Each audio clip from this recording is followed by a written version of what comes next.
Hey guys, welcome to my channel, welcome to another video. It's that time of the week again, it's Premier League predictions time. This of course is the video where I give my thoughts, analysis, and of course my predictions on how I think each and every single game will go in the Premier League for this upcoming weekend of exciting and intriguing Premier League encounters. But before we get into all of that, I would like to remind you all to please like the video and also subscribe if you're new. Both things are always and forever be greatly appreciated. I also want you to get involved in the comment section as well. Where would a Premier League predictions video be without your predictions as well? Use and abuse that comment section, people. Talk to me on all the games. Give me your thoughts, comments, opinions, but most of all, of course, your predictions on how you think each and every single game in the Premier League will go this weekend. Can't wait to hear from you all on that. So without further ado, let's kick things off with the predictions. And first and foremost, we are at the King Power Stadium for Friday night's encounter of a Midlands clash between Leicester City and Nottingham Forest. So fantasy football managers, we have a Friday night game this week. Get your teams in order and ready for Friday night's clash between these two big Midlands clubs. Leicester City against Nottingham Forest. I've gone with a Forest win for this one. I've said 2-1 to Nuno Espirito Santo's side. This game will, of course, see Steve Cooper return to face his former club. And I've gone with a Forest win. Forest have had a very good start to the season. Probably better than what a lot of people did expect. And they picked up a very good win last time out against Crystal Palace. 1-0 on Monday night. But they go from Monday night to Friday night. And I don't know about you, but I sometimes feel like the extra couple of days that teams may have to prepare for games may be a factor to consider in their next upcoming game. And that's exactly what we've got here. Forest played on Monday, Leicester played on Saturday. Did the extra 48 hours or so benefit Leicester? Only time will tell, of course. Regardless, I've still gone with a Forest win because I feel like defensively they are pretty solid this year, and I feel like going forward they have chances, they have opportunities that if they take, they will easily put Leicester to the sword. That's not to say this is a foregone conclusion. We know how difficult Steve Cooper's side can be, and we know that obviously last time out they did fight back from 2 goals down to win 3-2 at the expense of fellow relegation candidates Southampton. So we know that this could be a massive game on our hands here. I've gone with Forest to just about edge it. I think going forward, I think they'll have enough about them to get the job done and get over the line. And I think defensively as well, they'll be able to shut out Leicester for the most part.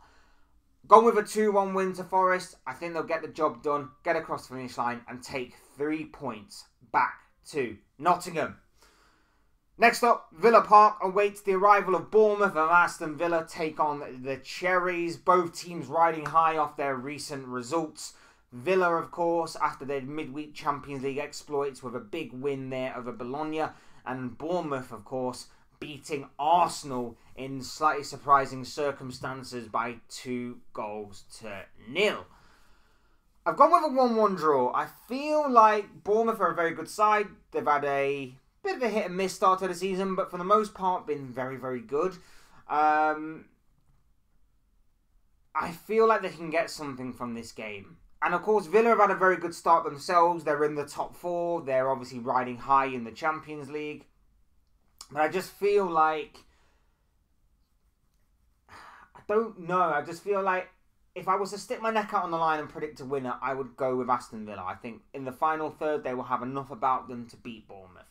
But I just think, again, a few days extra to rest and prepare for Bournemouth. I just feel like with Villa riding high in the Champions League, then having to come back down to a level of a Premier League game against Bournemouth, with all due respect, I just feel like Bournemouth will fancy their chances of taking something from this game. Villa being at home, Villa being amazing, we'll probably see them get across the finish line, but I just have a sneaky feeling Bournemouth will be able to take something from this game, and that's why I've gone with a 1-1 draw here. Next up, moving on to Brentford against Ipswich. A big victory I've gone for Brentford here. 3-1, and for them to bounce back after their defeat to Manchester United last week. Ipswich obviously win on a bit of a winless run. A couple of games lost on the bounce after last week's defeat. I feel like they could potentially get something in this game if they are to be resolute and take their chances when they fall to them. But I just feel like Brentford will have enough about them in the final third to get the job done. I think defensively they'll shut out Ipswich for the most part as well. But that's not to say that this is a foregone conclusion. I feel like the quality in the final third will prove to be decisive. And that is where Brentford, I believe, will get the job done on this game. Ipswich can get something. They need to change things up. I feel like if they try and play out from the back, as they have tried to do for the most part, I feel like Brentford's high press will thwart them and will obviously give them much joy. But that's not to say, again, Ipswich can't take anything from this game. We have seen stranger things happen, but I just feel like Brentford will have the better chances, better opportunities, and will have the better of the attack. And that's where the game will be won, the difference of attack.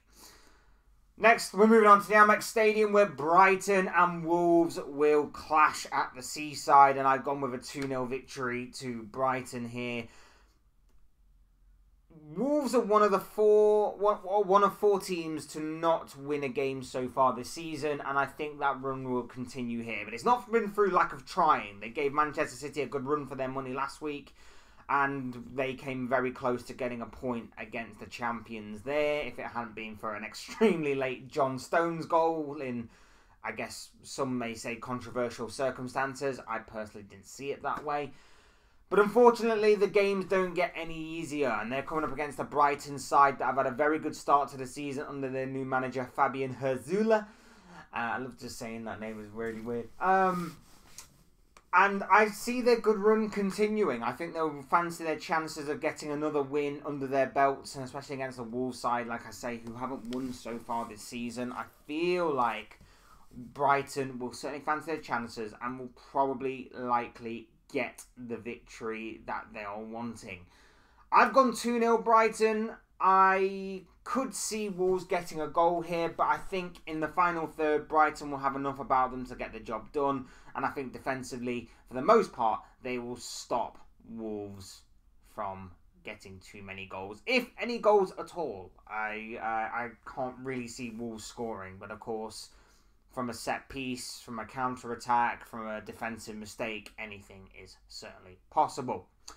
Moving on to the Etihad, where Manchester City will meet Southampton, and I'm sorry, Saints fans, but again, you're one of the other four teams to not pick up a win so far this season, and I don't see that changing here, and I think it might actually be a bit of a hammering you are probably going to be taking at the Etihad. I've gone 5-0 Man City. Now, Man City have a habit of conceding the early goal. They have a habit of conceding early goals and then going on to win. We saw it last week against Wolves, and we've seen it a fair few times this season already. City tend to concede early on. They seem to dominate the opening few minutes, and then they'll concede on the counter-attack, and then they will go on to dominate the rest of the game, in which they eventually find a way to break down the defence and win. I don't see it happening here, and I personally see it happening as an absolute hammering, in all honesty. Southampton will need to change things up. They've tried to play out from the back this season. They've tried to play football from back to front, and it's been admirable to watch. But if they play like that against this Manchester City side, then they will get slaughtered. They will get put to the sword. And, you know, I think if you listen very closely, you can probably hear a lot of people captaining Erling Haaland in fantasy football this week, because I think a lot of people are expecting him to get on the score sheet a fair few times this weekend, with all due respect. Is there any hope for Southampton?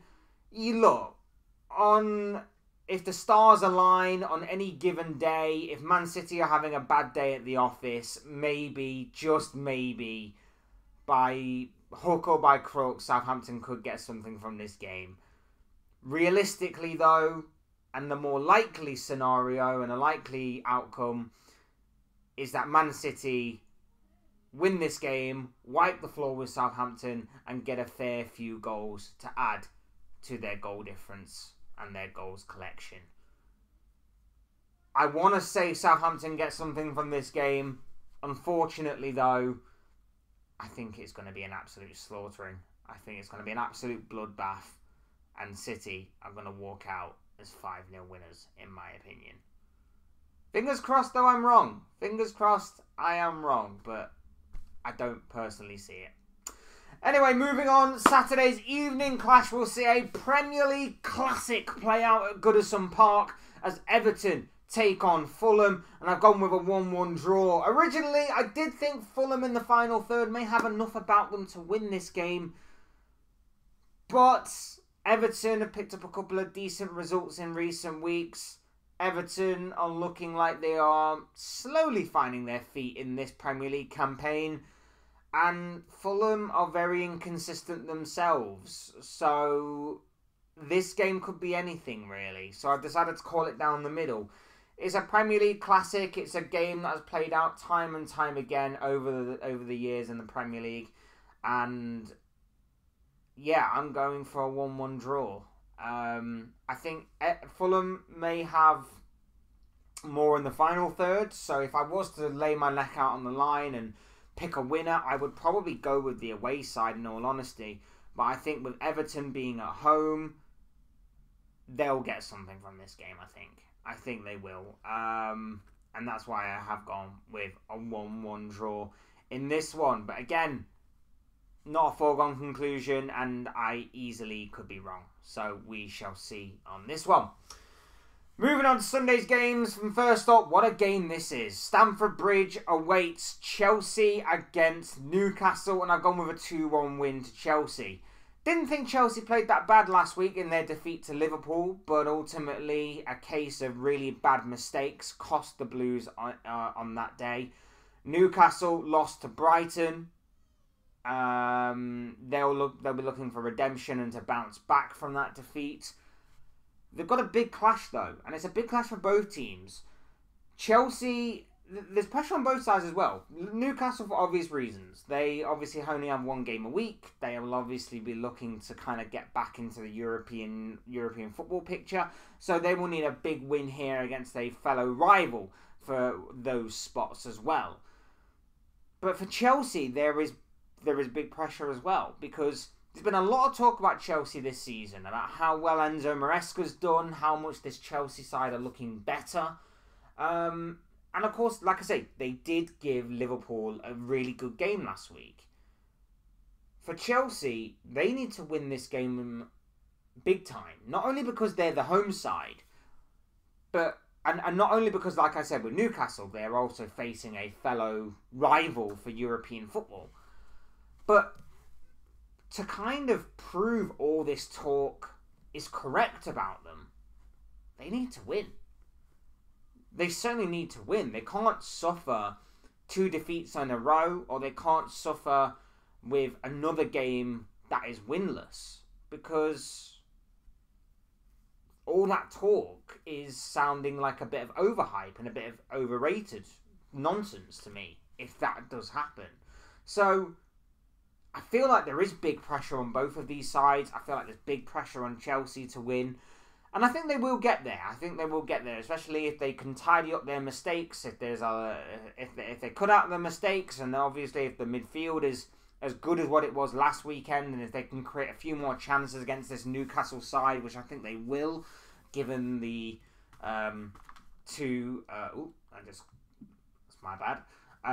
given the difference in defence from Liverpool last week to Newcastle this week, I think they will create a number of opportunities that they just need to take. So, yes, I think Chelsea will get the win.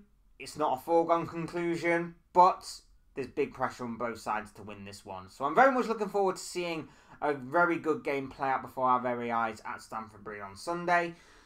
Next up, Selhurst Park awaits the arrival of Tottenham as Crystal Palace take on Ange Postecoglou's men. Palace, of course, another one of those sides that are yet to win so far this season. What has happened to Crystal Palace? At the end of last season, everybody was talking about this informed Palace side that Oliver Glasner took charge of and was working wonders with. And then so far this season, they are winless. And they don't look like they can buy a win, in all honesty. It's crazy to see how things have gone for them. They come up against a Tottenham side that will still be buzzing off that big win last weekend against West Ham, of course, in a London derby. I am, of course, recording this before Tottenham's encounter in the Europa League on Thursday, so we'll see how that one goes. Again, maybe the extra time to prepare may have given Palace a bit of an edge in this one, but I think Tottenham will get the job done, and I think they'll actually pick up a clean sheet, which is kind of rare for them over the course of the past year or so. I think Spurs will have enough about them in the final third to get the job done. I think they can easily reduce the amount of chances that Palace will create as well. And I think that they will pick up a clean sheet and they will ultimately pick up the 3 points as well. I see Palace's winless run continuing. And Spurs will get another win under their belts. And things will, at least for this week, look a bit more rosy and rainbowsy. All of that good stuff in the garden of Tottenham Hotspur and Ange Postecoglou, at least for another week. Is there any hope for Palace in this one? Look, it's Spurs. Of course there's going to be hope for any team that comes up against a Tottenham side who, as we know, are exactly that, Spursy and Tottenhamy. But look, realistically, and the likelihood is that Spurs will pick up the win, get the 3 points, and get out of there with a win. So, yeah, I'm going with a Spurs win on this one. Next up, the penultimate game on this list. West Ham United against Manchester United. Big clash, big Premier League classic this one. West Ham have been a bit of a bogey side for Man United in so many years gone by. But I honestly don't understand and I don't recognise this West Ham team under Julian Lopetegui anymore. I've watched them a fair few times this season and I can honestly say that this team crumbles and falls apart very easily. Against Tottenham last week, we saw that they went ahead and then they crumbled within 9 minutes. They were so poor in that game. It was crazy. It was absolutely crazy. And I see a similar sort of pattern working here. They crumbled against Chelsea. They crumbled so many times this season. I don't recognise them, and this is typical of West Ham. They go from something that's reliable, tried and tested in David Moyes, and then they go, let's roll the dice, let's experiment a little bit with a different manager, and then it doesn't work. And Julian Lopetegui so far has not worked, and I don't think it's going to work this weekend as well. Look, again, similar to Palace Tottenham, this is against a Man United side who are awkward and poor. At various points this season. They picked up a very good win against Brentford last weekend and they'll be certainly fancying their chances of making it back-to-back wins against this poor West Ham side. They'll have a midweek clash in the Europa League to contend with, so maybe the extra few days of training will help West Ham, but ultimately I don't think it will. I think Man United will get the job done. I think West Ham will crumble. They're, of course, missing a big player in Mohamed Kudus. I don't see this happening in any other way other than a Man United win. Although, like I say, it is Manchester United and anything is certainly possible. I'm going with United. That was my original thought. I'm sticking with that. But again, I give a little bit of hope to West Ham, but not by much. And I think this Julian Lopetegui experiment just isn't working. They are unrecognisable from the safe, sound and reliable West Ham of the past few years. So I'm going with Man United to win 3-1. I think their individual players and their individual talent will get them across the finish line. And I think that the likes of Rasmus Højlund, I think, will have a very good day in front of goal. And finally, of course, the biggest game of this weekend, the main event of this upcoming round of Premier League fixtures. We are at the Emirates Stadium for a top-of-the-table clash, for a Premier League contenders clash, shall we say, between Arsenal and Liverpool. And I've gone with 2-1 to Liverpool. Now, originally, I was thinking 1-1. But I've gone with more of my heart than my head on this one. I think Liverpool this season, with their new approach under Arne Slot, which is a bit more controlled, a bit more measured, a bit more reserved, will be able to adapt to Arsenal and will probably make things awkward for Arsenal. Arsenal, after their defeat last week to Bournemouth, makes this more of a must-win game. But they're going into this game with a lot of doubts and a lot of potential injuries. There's no Saliba, who's suspended. Calafiori picked up an injury midweek. Doesn't look like he's going to play. There's potentially no Bukayo Saka. There doesn't seem to be Martin Odegaard's return anytime soon. And I think they're missing one or two other players as well, the likes of Tomiyasu, for example, and I think maybe one or two more. There are some big absentees in those Arsenal ranks. Now, that isn't to say that they are completely weakened. They are still very, very strong. They are still a decent side. They're still a well-drilled side. And of course, they have the capabilities and potential of taking, at the very least, a point from Liverpool on Sunday. Especially with them being at home, especially with them losing last week, the pressure is on Arsenal to win. That's not to say there's no pressure on Liverpool. Of course there is. Of course there is. If they want to lay down a big statement that they are Premier League contenders and Premier League worthy, then this is the place to do it. This is the stage to do it.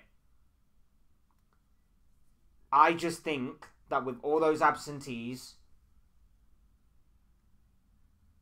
this is the moment for Liverpool to smell blood and to go for the kill. This is the moment to go for the kill on Arsenal. And a win here against the Gunners, I know there's a long way to go, but for Liverpool, that is a big statement of intent. And for Arsenal, it's another blow. It's another big blow that, of course, they could recover from. Of course, they could recover from and they can redeem themselves and what have you. But it could be a big psychological blow for them as well as, obviously, physically and mentally. I think Liverpool need to smell blood and they need to step up their game. They weren't amazing last week against Chelsea, but defensively they were pretty solid as well. That's what gives me some hope that maybe they can neutralise Arsenal for the most part. Of course, it is Arsenal, so they are going to create chances. Martinelli versus Trent Alexander-Arnold is going to be another massive battle that Martinelli seems to turn up for, especially in recent years. Raheem Sterling returning to Liverpool, of course, returning to face his former club of Liverpool. That's going to be big as well. Kai Havertz normally turns up in this fixture. It's going to be interesting to see what kind of midfield he goes for. We know it's probably going to be Rice and Partey. Does he maybe throw Ethan Nwaneri into the mix? That's going to be interesting. And then, of course, the back four. What back four is he going for? There's going to be no Saliba. There's maybe no Calafiori. So, what kind of back four is he going to be going with? Likelihood is it's going to be Ben White. Maybe Jurrien Timber goes into the centre. Maybe he stays out on the left. Maybe he brings in Zinchenko. Either way, any of them against Salah is going to be a very intriguing battle, to say the least. Liverpool need to smell blood. They need to sense it. And I think that with their more measured, calm approach, I am going for a Liverpool win. I've been convinced. But at the very least, I think this will be a draw. I think this will be a draw. Not to be disrespectful to Arsenal in any shape or form, but for me, Liverpool need to go in for the kill here. And that's why I've gone for a Reds win of 2-1, especially with the kind of form that Mohamed Salah's in right now. I'm very much looking forward to this one on Sunday. Bring it on! And those are the thoughts, comments, opinions, but most of all, of course, predictions of this guy. I want to know what you guys think. What do you make of all the games that I talked about in this round of Premier League fixtures? Give me your thoughts, your comments, opinions, but most of all, of course, give me your predictions down in the comment section below on how you think each and every single Premier League game will turn out this weekend. Drop all of that in the prediction in the comment section down there. Use and abuse that section, people, and talk to me on this. I would love to hear from you all. Otherwise, hit the like button on the way out if you enjoy the video. Subscribe if you are new or want to see more content like this. Both things are always incredibly greatly appreciated. Thank you all for your continued or even brand new support. It is awesome. It is very much appreciated, and I love you all to pieces. So thank you all for that. It means a very big deal to me and the channel, of course. Otherwise, I've been Fletch. This has been another Premier League predictions video, and I will see and speak with you all again soon in another video or live stream or whatever it may be. Cheers, guys. Thanks everyone for watching, and I will see and speak with you all again soon in another video. Peace.